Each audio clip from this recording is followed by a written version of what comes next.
Welcome to this channel. Today, we analyze Xi Jinping's disregard for U.S. warnings and strategies to curb support for Russia. Over the past 2 years, the U.S. has consistently warned Xi Jinping about the serious consequences of continuing to support Russia's invasion of Ukraine. Despite these warnings, Xi Jinping has persisted in supporting Russia, both directly and indirectly, in both economic and military realms. What is the primary reason behind this continued support? Most people believe economic interests are the crucial reason. Both China and Russia have significant energy interests. Russia is a major supplier of natural gas and oil to China. Ensuring stability in Russia and maintaining a cooperative relationship may be crucial for China's energy security and economic interests. Of course, it may benefit Xi Jinping's personal interests, including his family's income. However, at the national level, it is primarily Russia's interest, not China's. During sanctions from the US and the West, Russia urgently needs to export its energy resources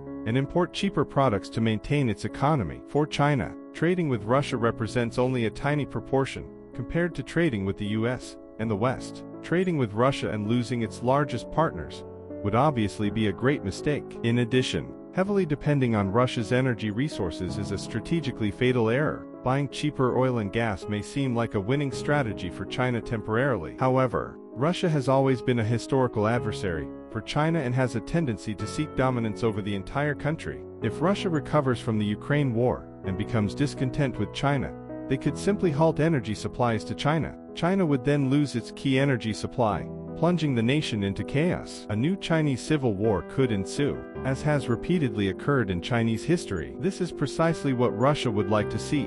A civil war that destabilizes China, presenting an opportunity for Russia to occupy it, akin to Japan's occupation of China during World War II. Therefore, economic interests for both China and Russia are not rational reasons. The most significant factor is Xi Jinping's lack of education. According to literature, Xi's education level is at the elementary school stage. However, during the Chinese Civil Revolution, when Xi was receiving education, schools experienced considerable uncertainty in terms of both school hours and teacher availability. Students were often encouraged to engage in conflicts with teachers, resulting in limited learning opportunities. Consequently, Xi's actual educational attainment falls below the elementary school level. This lack of education manifests in numerous oddities evident in almost every aspect of Xi's leadership. It is unsurprising for Xi to encounter failures in projects he initiates, and to make fatal errors in dealing with the Russia-Ukraine war. She simply does not comprehend the advice and warnings provided by others, as he is unable to think beyond the scope of what is immediately visible to him. He believes only in what directly surrounds him, and when faced with challenges, he tends to flee rather than confront them. Therefore, for Xi Jinping to comprehend the warnings from the US must impose severe sanctions on him, and present evidence of his corruption to the world, compelling him to step down. Xi Jinping is not only a detriment to China but also to the world at large. The US and the rest of the world should unite to remove him from power as soon as possible.